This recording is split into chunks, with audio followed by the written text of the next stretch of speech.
উপন্যাস তুই আমার ৭ মিনিট, পর্ব ৪৩। বিকালে নরম আলোয় ধুতি ছড়াচ্ছে চারপাশের পরিবেশকে। ঘরের ভেতর টিমটিম আলোকে পেছনে ফেলে বিষাদ বদনে বারান্দায় এসে দাঁড়ালো মাধবী। তার পেছনে নিঃশব্দে এসে দাঁড়ালো অপু। তাদের বর্তমান অবস্থা মুক্তগাছা ছোট প্রাসাদে। আজ ১.৫ বছর পর মাধবী মুক্তগাছায় পা রাখে।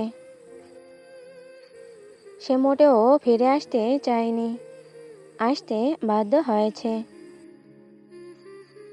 ১.৫ বছর পর প্রথমবারের মতো মুক্তগাছা থেকে চিঠি গিয়েছিল তার ঠিকানায়। দেখবে না করেও খুলেছিল চিঠির নীলরাঙা খামটি। কে পাঠিয়েছে জানা নেই, তবে চিঠিতে দেওয়া সংবাদ পেয়ে মাধবী না চাইতেও ছুটে আসে। যেই রাজ্য ছেড়ে পালিয়ে গিয়েছিল সেই রাজ্য তো এতদিন পর হুট করে চলে আসা যায় না, তাই ছদ্মবেশে এসেছে।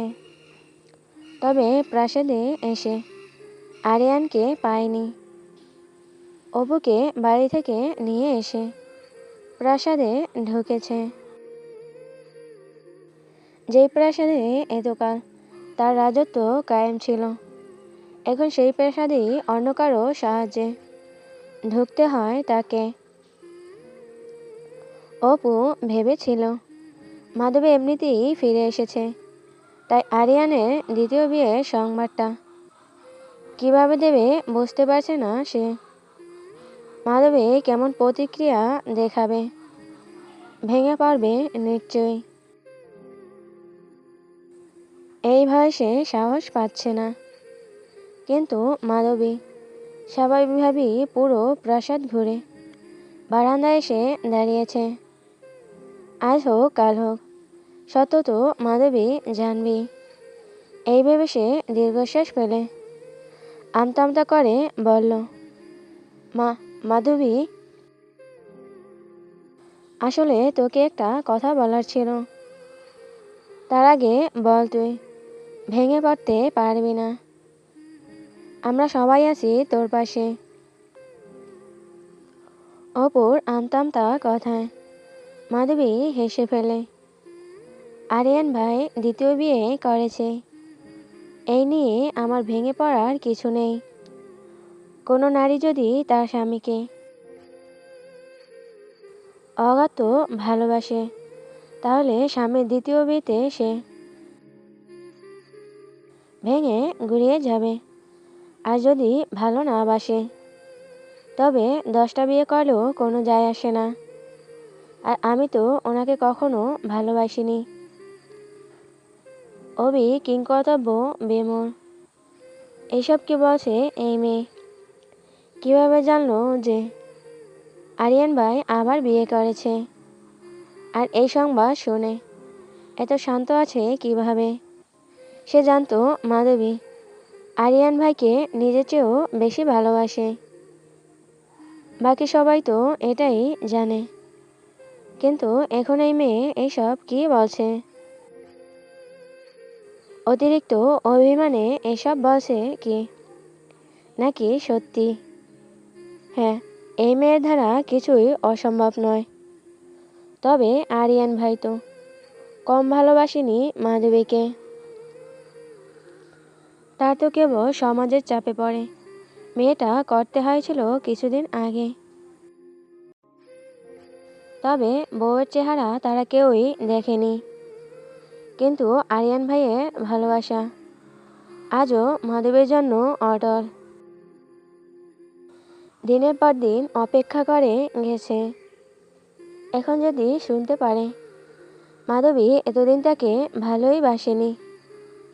সেও প্রথম অবাকই হয়েছিল এটা দেখে যে মাধবী আরিয়ান ভাইয়ের সাথে এত সুন্দর করে থাকছে। তাহলে কি এসব অভিনয় ছিল? এত নিখুঁত, তার অবিশ্বাস্য লাগছে। সে সংসার নিয়ে কাঁপা কণ্ঠে জিজ্ঞেস করে বলে, তাহলে কি তুই এতদিন নাটক করেছিলি? মাধবী অকপটে স্বীকারোক্তি দেয়, অবশ্যই। এসব ভালোবাসা টালোবাসা বাসাবাসি আমার পক্ষে নিতান্তই অসম্ভব একটা বস্তু। অপু রেলিংয়ের ওপর নড়েচড়ে বসে বলে, তাহলে কেন বিয়েটা করেছিলে? আমি যে বড্ড স্বার্থপর নারী রে অপু। অপু বুঝতে না পেরে বলে, হঠাৎ স্বার্থপরতা আসছে কোত্থেকে? মাধবী অপুর দিকে ফিরে বসে। অপু সঙ্গে সঙ্গে চোখ অন্যদিকে ফেরায়। বুঝতে পেরেও মাধবী চোখ সরায় না। অপুর চোখের দিকে তাকিয়েই বলে, তোর কি মনে হয় যেখানে আব্বা নিজেই মৃত্যুর আগে বলে গেছে ওই শান্ত নামক ছেলেটার সাথে বিয়ের কথা, সেখানে আমি কিভাবে আরিয়ান ভাইকে বিয়ে করি? হ্যাঁ, মানলাম শান্ত আমাদের জাতশত্রুর ছেলে, কিন্তু তবু আমি তাকেই বিয়ে করতাম। কেননা সেটা মাহবুব চৌধুরী নিজেই বলে গেছে। তাহলে বড় ভাইকে বিয়ে কেন করলি? মাধবী এবার আর কিছু লুকায় না, স্বীকারোক্তি দিয়ে বলে, আমি ভেবেছিলাম উনি যেহেতু চৌধুরীদের ব্যাপারে সব জানেন, তাহলে হয়তো ওনার কাছ থেকে সাহায্য নিয়ে চৌধুরীদের খুনিদেরকে খুঁজতে পারবো। আর উনি যেহেতু শহরের মানুষ, তাই উনি নিশ্চিতভাবে আমাকে সাহায্য করতে পারবে। তাছাড়া তিনি এতদিন বিদেশ করে এসেছে, বাহিরের জগৎ সম্পর্কে আমার চেয়ে ওনার ধারণা বেশি। এরপর কিছু একটা উদ্বিগ্ন হয়ে বলে, অপু তুই জানিস উনি না কালো জাদু সম্পর্কেও জানে। যখন থেকে বুঝেছি উনি আমার প্রতি দুর্বল, তখনই সেই সুযোগটা আমি কাজে লাগাই। ওনাকে ভীষণভাবে ভালোবাসি এমনটা বুঝিয়ে বিয়ে করতে চাই। কিন্তু বিশ্বাস কর, আমি ওনাকে বিয়ে করতাম না। আমি আমার কাজও হাসিল করে ওনাকে জানিয়ে দিতাম, আর নিজে দাঁড়িয়ে থেকে একটা ভালো মেয়ের সাথে বিয়ে দিতাম। কারণ আমি কখনোই সংসার সাজাতে পারবো না, তা আমি জানি। তাই ওনাকে একটা সুন্দর জীবন দিয়ে শান্তকে বিয়ে করে ওর জীবনটা দুর্বিষহ করে দিতে চেয়েছিলাম, কিন্তু ভাগ্য আমার সঙ্গ দেয়নি। দুর্ঘটনাবশত বিয়ে নামক বন্ধনে আবদ্ধ হতে হলো ওনার সাথে। তবে বিয়ের পরও যখন দেখছি কাজের কাজ কিছুই হচ্ছে না, এর মধ্যে আবার গ্রামে নতুন সমস্যা। কারণে অকারণে তিশান ভাইয়ের স্মৃতি আষ্টে বৃষ্টে ধারত আমাকে। এত সব ঝামেলা নিতে পারছিলাম না। তখন আরেকটা সত্য আমার সামনে আসে, আরিয়ান ভাইয়ের সম্বন্ধে। এতদিন আমি ওনার রাজত্ব করা রাজ্যই ছিলাম, কিন্তু অজ্ঞাত কোনো কারণে তিনি আমাকে খুঁজে পাননি, হয়তো পেতেও চাননি। আর আমারও সেখানে বেশ শান্তিতেই দিনগুলো কাটছিল। কিন্তু আজ যখন শুনলাম উনি দ্বিতীয়বার বিয়ে করেছে, তখনই রওনা দিলাম মুক্তগাছার উদ্দেশ্যে। কেন দিলাম জানি না, কিন্তু আমার ব্যবহার করা জিনিস অন্য কেউ ব্যবহার করা আমার একদমই পছন্দ না। কিন্তু ওনাকে তো আর রেখে দিতে পারবো না, তাই নিজের চোখে দেখতে এলাম। জানিস, আমার না একদমই বিশ্বাস হচ্ছে না যে উনি উনি দ্বিতীয়বার কাউকে ভালোবাসতে পারে। তাই তো বলি, পুরুষ কখনো এক নারীতে আসক্ত থাকতে পারে না। এই অমোঘ সত্য কথাটা মানতে কেন যে আমার পীড়া লাগে। অপু, আমি না মানতে পারছি না যে উনি দ্বিতীয় বিয়ে করেছে, ভালো করেছে। আল্লাহর কাছে হাত তুলে মোনাজাত করব যেন এবার ওনার একটা সাজানো সংসার হয়, ওনার দ্বিতীয় বউটা যেন সংসারী হয়। ওই মেয়েটা যেন ওনাকে পিতা বানানোর স্বাদ পূরণ করতে পারে। মেয়েটা যেন বলতে বলতেই ও কিঞ্চিত বুকে ব্যথা শুরু হয়। বছরখানেক ধরে এই বুকে ব্যথাটা তার প্রায়ই হয়। এটা এখন তার সহনীয় হয়ে গেছে। তবে কথা হঠাৎ জড়িয়ে আসছে কেন? বুকের ব্যথার সাথে কি এই রোগটাও নতুন করে যোগ দিল? অপু অবিশ্বাস্য চোখে তাকিয়ে আছে মাধবীর দিকে।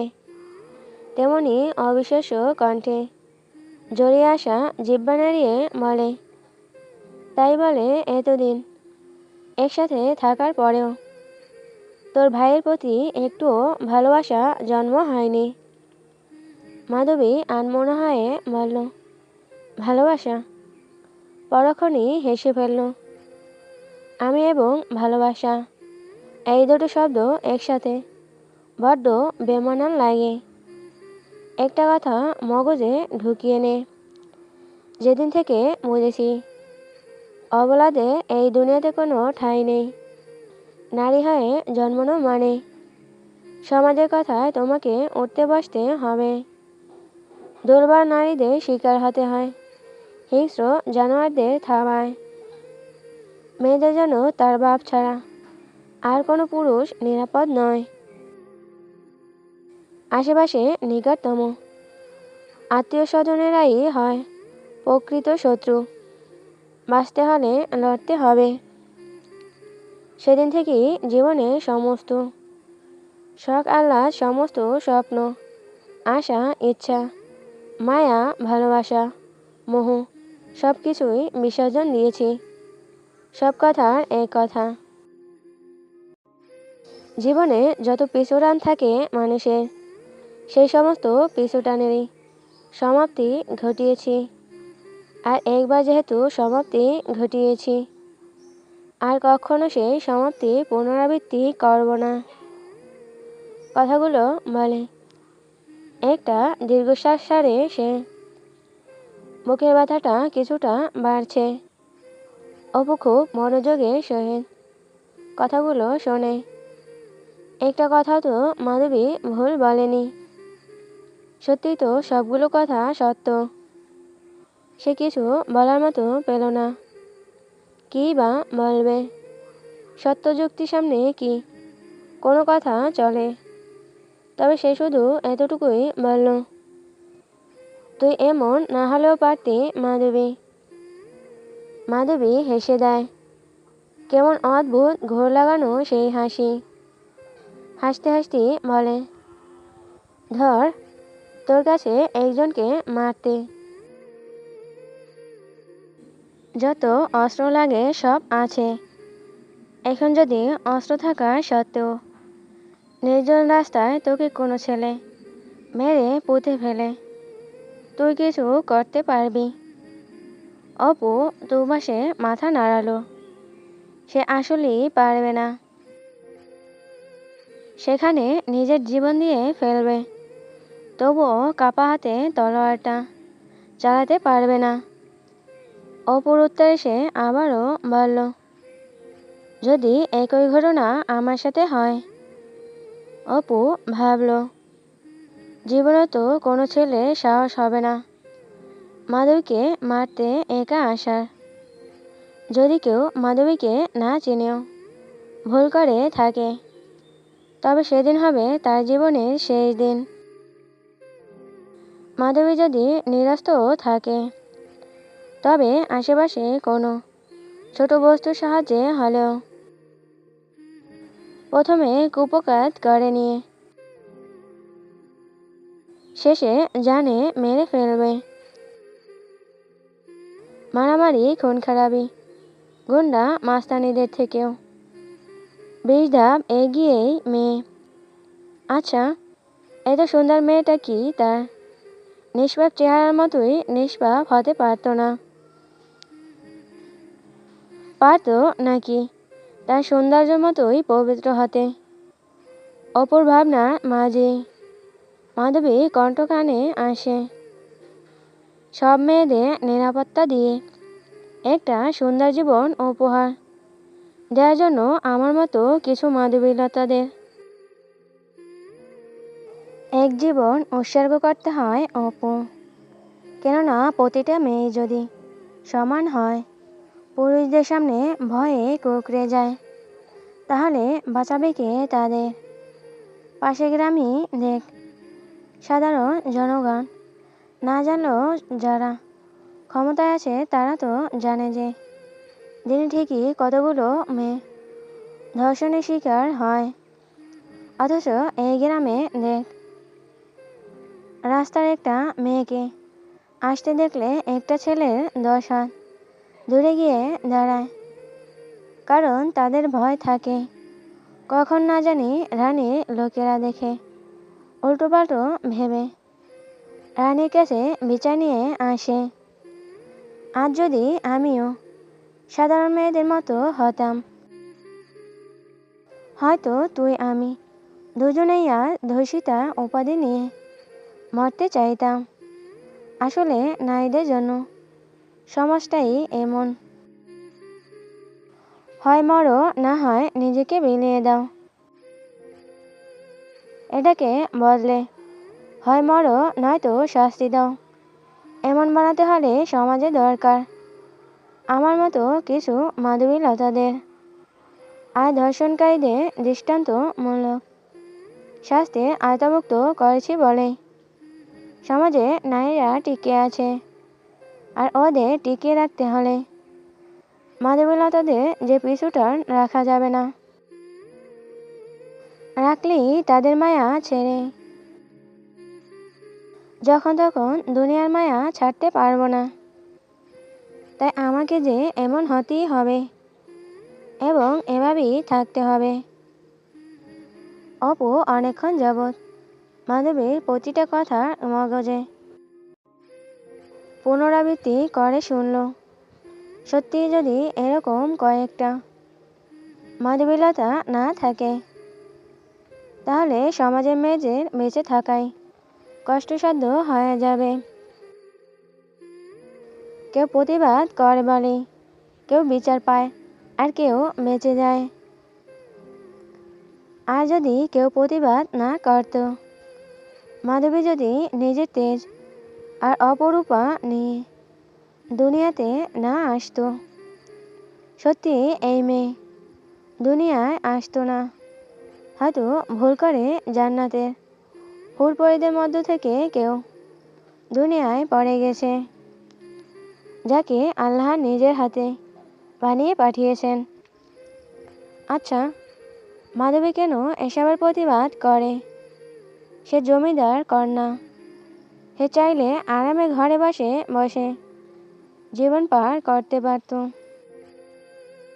জমিদারের ভয়ে চাইলেও কেউ তার টিকিটটাও ধরতে পারত না। তাহলে সে কেন লড়ে যাচ্ছে? অপু মনে মনে হাসল। আসলে প্রতিটা সমাজে একটা করে মাধবীলতা প্রয়োজন, খুব করে প্রয়োজন। কিন্তু আরিয়ান, তিনি কি আদৌ মেনে নিতে পারবে এই অমোঘ সত্তা? সত্যি কি তিনি আবার বিয়ে করেছে? একথা শুনে কেমন অভিবাদন দিবেন তিনি? খুব বেশি কষ্ট কি পাবে? সে গলা স্বর ক্ষীণ করে জিজ্ঞেস করল, আরিয়ান ভাইয়ের কি হবে? বললাম তো ওনার সংসার গুছিয়ে দিয়ে যাব, তারপর তুই বাবার শেষ ইচ্ছেটা রাখবো। অপু হকচকিয়ে ওঠে। কি করতে চাইছিস? মাধবী শুকনো ঢোক গিলে নেয়। জিহ্বা দিয়ে ঠোঁট ভিজিয়ে বলে, শান্তকে খুঁজে নেব। ভালো, আমি কাউকে বাসি না, আর না বাসব। তবে আরিয়ান ভাই, জীবন শেষ না করে শান্তটা করব। কিন্তু ওকে তো কোথাও খুঁজে পাইনি। ওকে পেলি শশব অবস্থায় বিয়ে। কথাটা শেষ করার আগেই কিছু একটা ভাঙার বিকট আওয়াজে দুজন হকচকিয়ে তাকায়। অগ্নিমূর্তি রূপ ধারণ করেছে আরিয়ান। অপু তাণ্ডবের ইঙ্গিত পেয়ে স্বামী স্ত্রীর মধ্যে না থেকে দৌড়ে চলে যায়। ঘটনা বুঝে মাধবী উঠে দাঁড়ানোর আগেই আরিয়ান তার সামনে দাঁড়িয়ে চিৎকার করে ওঠে, বান্দির বাচ্চা, তোর সাহস হয় কি করে আমাকে ঠকানোর? কলিজা কাঁপে নাই কথাগুলো বলতে। দিন দিন কলিজা বেশি বড় হয়ে যাচ্ছে না? শরীরটা ভর্তি কলিজা দিয়ে খুন হাতে চাইছিস আমার হাতে? না, আমাকে পৃথিবীর শ্রেষ্ঠতম নিকৃষ্ট পাপী বানাতে চাইছিস তোর খুনি বানিয়ে। হারামির বাচ্চা তোর। বলার আগে একটা সজোরে থাপ্পড় এসে লাগে আরিয়ানের গালে। অগ্নিদৃষ্টি নিক্ষেপ করে মাধবীর পানে। হিতাহিত জ্ঞান হারিয়ে অভ্যাস মতো আরিয়ানও হাত উঠিয়ে মারতে নিলে মাধবী চোখ মুখ খিচে বন্ধ করে নেয়। তবে আরিয়ানের মাঝপথে ধ্যান আসতেই যে সে কি করছিল, তখন আরও মেজাজ তুঙ্গে ওঠে। রাগ সংবরণ করতে না পেরে দেয়ালে একাধিক ঘুষি মেরে রক্তাক্ত করে ফেলে হাত। মাধবী নিজের উপর কোনো প্রভাব না পেয়ে চোখ খুলে আরিয়ানকে এভাবে ঘুষি দিতে দেখে আটকানোর চেষ্টা করে, কিন্তু কোনোভাবেই আটকাতে পারে না। রাগে আরিয়ানের গা কাঁপছে, পায়ের পাতা আর হাতের তালু উত্তপ্ত হয়ে গেছে মুহূর্তেই। সবসময় ঠান্ডা মাথার মানুষটাকে এত রেগে যেতে দেখে মাধবী নিজেও বাঁকহারা হয়ে যায়। যখন হাত ফেটে রক্ত পড়ে মেঝে ভরে উঠছে, তখন হঠাৎই আকস্মিক আরিয়ান মাধবীকে জড়িয়ে ধরে। এতটা জোরে ধরেছে যেন তাকে নিজের গায়ে ঢুকিয়ে ফেলতে চাইছে। মাধবী স্পষ্ট শুনতে পেল হৃৎপিণ্ড দ্রুত বেগে চলার শব্দ। এতটাই জোরে হচ্ছে যেন শক্ত বুক ফিরে হৃদয়টা খুলে বেরিয়ে যাবে। মাধবী কিছু বলে না, তবে জড়িয়েও ধরে না। নির্বিকার ভঙ্গিতে পড়ে থাকে আরিয়ানের বুকে।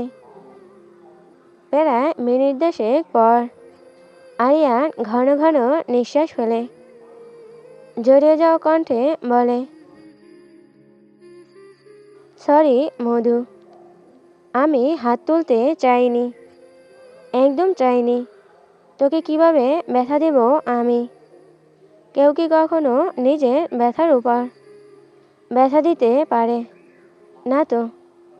তাই আমিও তো গায়ে হাত তুলতে পারি না। তুই শুধু একবার বলে দে, এতক্ষণ যা যা বললি সব মিথ্যা। আমাকে ভালোবাসিস? বল না মধু।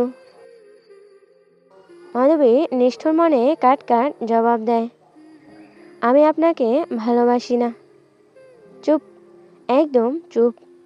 এই কথা আমার সামনে উচ্চারণ করবি না যদি আমার কাফন দেখতে না চাস। মধু, তুই এত স্বার্থপর কিভাবে হলি? এমন করিস না। তুই আমার অভ্যাসে পরিণত হয়ে গেছিস। এতদিন এই অভ্যাসহীন থেকে আমি আত্মছাড়া দেহের মতো ছিলাম। তো তুই বল এইসব মিথ্যা। তুই কিভাবে উচ্চারণ করলি যে আমাকে একা রেখে অন্য কাউকে? মধু কথাগুলো এতটাই অসহায় শোনালো যে মাধবী বিস্ময় কিংকর্তব্য বিমর। এটাই নাকি জিন সর্দার? এত বিশাল রাজত্ব অধিকারী নাকি এই লোকটা? এমন অসহায় কণ্ঠ শোনার পর কেউ কি কখনো বলবে এটা জিন সর্দার, যে কিনা কারণে অকারণে মানুষের প্রাণ কেড়ে নেয়? সে মুখ খুলে তাকাতে চাইল আরিয়ানের চোখে, কিন্তু আরিয়ান যেন গায়ে সমস্ত শক্তি দিয়ে তাকে বুকে আগলে রাখতে চাইছে। অসহায় অশ্রুরা যে অবাধ্য হয় চোখের কোণে চিকচিক করছে তা প্রকাশ করতে নারাজ সে। এমন একজন শক্ত ধ্যাসের কঠোর মানুষের চোখেও পানি আনতে সক্ষম এই নারীর ধোঁকা। অসহায়ত্বের সংজ্ঞা যে এত নিখুঁতভাবে উপলব্ধি করতে হবে তা সে কল্পনায়ও আনেনি। সেও তো কখনো চায়নি তার কোনো পিছুটান থাকুক, কিন্তু না চাইতেও হয়ে গেল যে। নিশ্চয় যেন স্বাভাবিকভাবেই চলতেই চাইছে না, কোনোবার আটকে থাকছে, আবার কোনোবার এত দ্রুত চলছে যে নিঃশ্বাসে হিমশিম খেতে হচ্ছে। মাধবী বুকটা আবারও মোচড় দিয়ে উঠল। সে নিজেকে দৃঢ় বাহু বদন থেকে ছাড়াতে ছাড়াতে বলল, ছাড়ুন আমাকে, কষ্ট হচ্ছে আমার, বুকে ব্যথা করছে। আরিয়ান সঙ্গে সঙ্গেই ছেড়ে দিল। এই প্রথমবারের মতো সরাসরি তাকালো মাধবী বেগুনি রাঙা তেজি চোখে। মাধবীর হাসপাস লাগলো, প্রথমবারের মতো হলুদ এবং বেগুনি চোখে দৃষ্টি মিলিত হলো, যেন বিদ্যুৎ স্পষ্ট হচ্ছে। মাধবী চোখ সরিয়ে নিতে চাইলে আরিয়ান তাকে শক্ত করে ধরে বলল, আজ কোনো অভিনয় করবি না, তাকা আমার চোখের দিকে। এই ভয়টাই তো তুই পেতি। আচ্ছা, এটাও কি মিথ্যা ভয় পাওয়ার নাটক ছিল মাত্র? না, এটা সত্যি কথা। সেসব পারলেও এই লোকটা তীক্ষ্ণ চোখে চোখ রাখতে পারে না, এটা তার ভয়। কিন্তু এই ভয়ের কারণটা তার অজানা। কিন্তু এটা তো আরিয়ানের সামনে স্বীকার করা যাবে না। সে গলা খাকারি দিয়ে চোখ বুজে নিষ্ঠুরত্ব প্রমাণ দিয়ে বলে, হ্যাঁ, সব মিথ্যা। আরিয়ান সাথে সাথে মাধবীর বাহু ছেড়ে দিয়ে পিছিয়ে গেল। মাথায় এবং বুকে চিনচিন ব্যথায় মোচড় দিয়ে উঠছে। সে মাথা ধরে শক্ত শ্বাস ফেলে।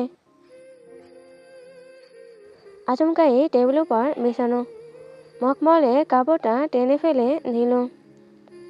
এতে টেবিল উপর থাকা সমস্ত কাঁচের জিনিস ঝনঝনিয়ে ভেঙে পড়ে। কয়েকটা কাঁচের টুকরো মাধবীর দিকে তেড়ে এলে সে স্বাভাবিকভাবেই সরে যায়, একদম প্রতিক্রিয়াবিহীন তাকিয়ে রইল ভাঙা কাঁচগুলোর দিকে। কে যেন ভেবে এই পরিস্থিতিতেও ফিসেল হেসে বলল, আমার সাথে এসব করে কিছুই পরিবর্তন করতে পারবেন না আপনি, মিস্টার ঈশান। আপনি নিজেও তো বিয়ে করে নিয়েছেন। আরিয়ান কিছু একটা ভেবে মৃদু চিৎকার করে ওঠে, হ্যাঁ, আমি বিয়ে করেছি, কিন্তু তোর স্থান তোরই। তোকে আমি ঠিক যেভাবে বছরের পর বছর চেয়েছি সেভাবেই কাছে পাইনি। আমার হক আমাকে ফিরিয়ে দে। আমি তোকে যত যুগ চেয়েছি ঠিক তত যুগ পেতে চাই। আর তোকে পাওয়ার দিনগুলো এতটাই দীর্ঘ হবে যে সমাপ্তি হবে মৃত্যু দিয়ে। কেননা তোকে চাওয়ার দিনগুলো কিন্তু কম ছিল না। মাধবীর কানে বারবার বাজতে থাকে, হ্যাঁ আমি বিয়ে করেছি কথাটা সে চোখ বন্ধ করে নেয়। আরিয়ানের বাকি কথাগুলো এতটা প্রভাব ফেলে না তার উপর। তার মাথা ঘুরছে ওই একটা বাক্যই। সত্যি সত্যি কি এখন তার পাঞ্জাবিওয়ালা অন্য এক নারীকে সময় দেবে, অন্য কোনো নারীর জন্য বেপরোয়া হবে, মত্ত হবে অন্য নারীতে। মধুমতি আর পাঞ্জাবিওয়ালার গল্প কি এখানেই শেষ? না চাইতেও তার হাতটা বুকে বাপাসে চলে যায়। সে কি ভেঙে পড়ছে? না না মাধবী, তুই ভেঙে পড়তে পারবি না। তোকে কেউ ভেঙে ফেলতে পারবে না। জেগে ওঠ তুই। আবেগ ঝেড়ে ফেলে গর্জে ওঠে। এসব নানান কথা নিজ মনে আউড়িয়ে মাধবী সত্যি গর্জে ওঠে। আমাকে আপনি আর কখনোই পাবেন না পাঞ্জাবিওয়ালা। শুধু একবার ওদের খুনিদের খুঁজে বের করি। আব্বাকে দেওয়া শেষ কথাটা রেখে আব্বার শেষ ইচ্ছাটাও পূরণ করব। আমাকে আমার লক্ষ্য থেকে কেউ আটকাতে পারবে না। পারলে ঠেকিয়ে দেখান। আরিয়ান কম্পিত চোখে তাকিয়ে বলে, চ্যালেঞ্জ করছিস?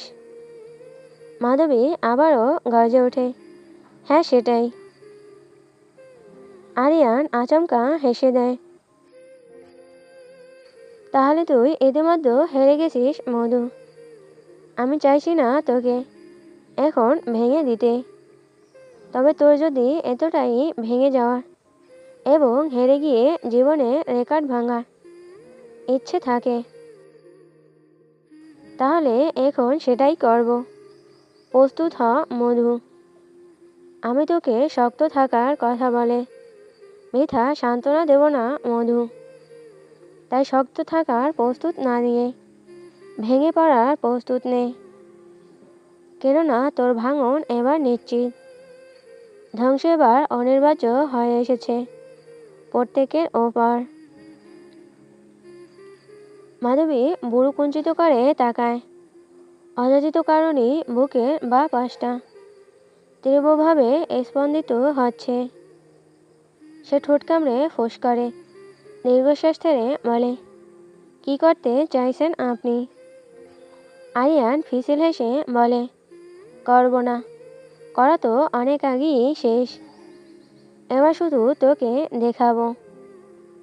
তবে একটা শর্ত আছে। মাধবী চোখ দুটো বন্ধ করে নেয়। জীবন এখন পরীক্ষায় এনে ফেলল তাকে। অনিশ্চিত ভবিষ্যতে কি দেখতে চলেছে সে। আজ এই মুহূর্তে মনে হচ্ছে সে জীবনে সবচেয়ে কঠিন পরিস্থিতি পার করছে এই নিষ্ঠুর দুনিয়ায়। বর্তমানে তার আপন বলতে কে আছে? আসলেও আছে কেউ? বাবা মা, ভাই বোন, আত্মীয় স্বজন কেউ তো নেই। সে যদি সত্যি ভেঙে পড়ে তাহলে কে তাকে সাহস দেবে? সামনে দাঁড়ানো নিষ্ঠুর মানব তো বসে ধ্বংসের প্রস্তুতি নিতে। তাহলে কি সত্যি মাধবীর এক জীবন শেষ হয়ে যাবে ধ্বংস আর পাপ দেখতে দেখতে? আজ তার নিজেকে পৃথিবীর সবচেয়ে ব্যর্থ নারী মনে হচ্ছে। না ভালো মেয়ে হতে পারলো, না পারলো ভালো বোন হতে, না পারলো ভালো বন্ধু হতে, না পারলো ভালো স্ত্রী হতে, আর না পারলো একজন মা হতে। কি আছে তবে এই জীবনে? সর্বহারা নিঃস্ব সে। তবে এই নিস্তব্ধতা ডিঙিয়ে সে ভাঙনের উপর গড়া মানবী হতে পারবে না। যত তাড়াতাড়ি ভেঙে যাবে তত তাড়াতাড়ি নিজেকে গড়ে তুলতে পারবে। মাধবী বুক ভরে নিঃশ্বাস নিয়ে বলে, কি শর্ত? আরিয়ান আবারও ফিসেল হাসে। মেয়েটা এখনো নিজের জেদে অটল।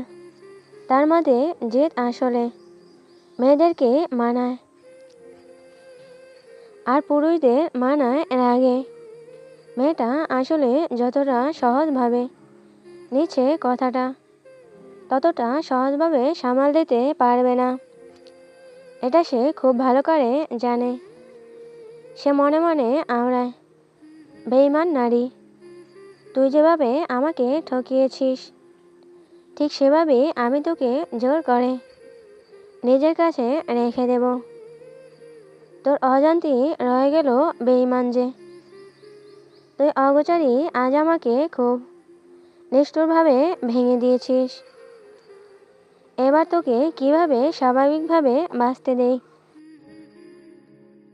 খুব বাজেভাবে হারিয়ে দিয়েছিস তুই আমায়। আজ থেকে তুই পাঞ্জাবিওয়ালার মধুবতী থেকে নরপিচাসে বেঈমান নারী হয়েছিস। মনে মনে কথাগুলো আওড়িয়ে বিষাদবাদনে বলে, তোকে একটা কিছু দেখাবো, তবে শর্ত একটাই, তুই হাত পা এবং চোখ সব কিছু বাঁধা অবস্থায় আমি যেখানে নিয়ে যাব সেখানেই যাবি। তোর সময় 10 সেকেন্ড। 10 সেকেন্ড জন্য তোর চোখ খোলা হবে এবং পরক্ষণেই বেঁধে ফেলা হবে। সেভাবেই তোকে নিয়ে আসা হবে। পরে তুই জানতে চাইতে পারবি না যে তোকে কোথায় নিয়ে গেছি বা যা দেখবি তার সম্বন্ধে। রাজি থাকলে বল। মাধবী তীক্ষ্ণ দৃষ্টি নিক্ষেপ করে বলে, এমনকি নিশ্চয়তা আছে যে আমাকে নিরাপদে আবার ফিরিয়ে আনবেন? আরিয়ান হো হো করে হেসে ফেলে। মাধবীর বুড়োজোড়া কুঁচকে যায়। শব্দ করে হাসতে হাসতে আরিয়ান বলে, নিরাপত্তা? বলে আবারও শব্দ করে হাসে। সম্পূর্ণ অনিশ্চয়তার ভিড়েও যার কাছে নিজের সবটা মেলে দিয়েছি তার কাছেই প্রশ্ন উঠছে নিশ্চয়তা আর নিরাপত্তার। হাসালি বেঈমান, আসলে তুই আমার কাছে অনিরাপদ। কেননা যখন তখন তোকে আমার নিজের অবাধ্য স্পর্শে অপবিত্র করে দিতে ইচ্ছে করে। তাই আমি নিজেও নিশ্চয়তা দিতে পারছি না যে তুই আমার কাছে নিরাপদ। এখন কি করবি করে নে। মাধবী দাঁতে দাঁত চেপে বলে, চলুন কোথায় নিয়ে যাবেন, তবে আমারও শর্ত আছে। আরিয়ানের ঠোঁট বেঁকে যায় এক পাশে। অভ্যাসবশত গালি তেড়ে আসতে চাইছে অবাধ্য মুখ থেকে। মুখ বাঁকিয়ে বলে, বল। আজ যদি আমি ভেঙে পড়ি তাহলে আমি আপনাকে মুক্তি দেব। আর যদি ভেঙে না পড়ি তবে আপনি আমাকে মুক্তি দেবেন। আরিয়ান কথা বাড়াতে চাইল না। পরেরটা সে দেখে নেবে। তবে ছোট করে শুধু বলল, এমনিতেও কোনো ছলনাময়ী আমার জীবনের স্থান নেই। বলে চিকন মসৃণ কাপড়ে ওনা দিয়ে মাধবীর হাত পা এবং চোখ শত করে বেঁধে দিল। এর কিছুক্ষণ পরই মাধবী নিজেকে ভারসাম্য অনুভব করল। বুঝল তাকে আরিয়ান কাঁধে তুলে নিয়েছে। এর মধ্যে পুরোটা সময় শুধু আরিয়ানের শেষ কথাগুলো নিয়ে ভেবেছে। এরপর বেশ কিছুক্ষণ সময় পর আরিয়ানের ফিস ফিস কণ্ঠস্বর শোনা যায়। তৈরি হন ছলনাময়ী বলে চোখের কাপড়টা সরিয়ে ফেলে। সামনে দৃশ্য দেখে মাধবী অস্বস্তিতে ঘুমিয়ে ওঠে। আরিয়ানের শক্ত বাহু ধরে তার লতানে দেহটা ছটফট করে ওঠে। তীব্র ঘৃণা ও বিস্বাবিত চোখটা। তখনই শত মোতাবেক 10 সেকেন্ড পর ঢেকে ফেলা হয়। এরকম আবারও বেশ কিছুটা সময় পর তার হাত পা এবং চোখ খুলে দেওয়া হয়। এই পুরোটা সময় মাধবী জান ছেড়ে ছটফট করেছে আর গংড়িয়ে উঠেছে বারবার। যখন দেখলো সে মুক্ত হয়ে গেছে, নিজেকে আবিষ্কার করল তাদের বৈঠকখানায়। দিকদিশা ভুলে ঝাঁপিয়ে পড়ল আরিয়ানের বুকে। অবিরত কিলঘুষি দিতে দিতে ভাঙা গলায় বলল, কি ছিল ওটা আরিয়ান ভাই? এটা কি আদৌ সম্ভব? বলুন না আরিয়ান ভাই, ওই স্থান ওই। বলতে বলতে হাঁপিয়ে উঠল। আরিয়ান দুহাতে ঝাপটে ধরল তাকে। আচমকায় মাধবীর বুকের ব্যথাটা তীব্র থেকে তীব্র হয়। বুকে মনে হচ্ছে কেউ পেরেক মেরে দিয়েছে। ওষুধ গলায় আটকে পড়লে যেমন হয় তেমন হচ্ছে। মনে হচ্ছে আজই তার সেই দিন। অস্থির হয়ে বড় বড় শ্বাস ফেলে শেষবারের মতো আরিয়ানকে উদ্দেশ্য করে বলে, আমি যদি এখন মারা যাই তবে সবাই দাফন করে চলে আসলেও আপনি আমার কবরের পাশে বসে থাকবেন দয়া করে। আমার না আর কেউ নেই যে কবরের সামনে বসে দুর্দণ্ড মোনাজাতে হাত তুলবে। শূন্য আমি বোকার মতো আজীবন শূন্যতা কি খুঁজে গেলাম। দিন শেষে শূন্যতাই আমার জীবনে জ্বলন্ত পূর্ণতা হিসেবে ধরা দিল। বলতেই ধীরে ধীরে নিথর হয়ে আসে তার দেহ। বুঝে ফেলে সুন্দর মণ্ডিত চোখের বাধা। আরিয়ান দিকদিশা হারিয়ে ফেলে। মাধবীর গাল চাপড়ে বলতে থাকে, ছলনাময়ী তোর নরপিচাস খুব দুর্বল আর অসহায় রে। যেখানে তোর কাফন কেনার সামর্থ্য আর খাটিয়া তোলা শক্তি নেই, সেখানে আমি কিসে ধনী আর কিসে শক্তিমান। এমন করিস না লক্ষ্মীটি, তোর কবরের পাশে থাকতে পারবো না আমি। তবে তোর পাশে নিজের জন্য কবর খুঁড়তে পারবো। আমি তোর খাটিয়া তোলার মতো শক্তিমান না হলেও যে অন্য কেউ তোর খাটিয়া বহন করবে, এটার ভাগও যে কাউকে দিতে পারবো না। এর চেয়ে বরং আমি মারা গেলে পরে তুই না হয় সঙ্গ দিস, কিন্তু এখন আমাকে একা করিস না। উঠ না, এই বেইমানের বাচ্চা, উঠছিস না কেন? আমি কিন্তু এবার সত্যি সত্যি তোর গায়ে আঘাত করব। উঠ না রে ধোঁকাবাজ নারী। আরিয়ানের এত কথা কিছুই গেল না নিথর মাধবীর কানে। আরিয়ান পাগলের মতো আশেপাশে পানি খুঁজল,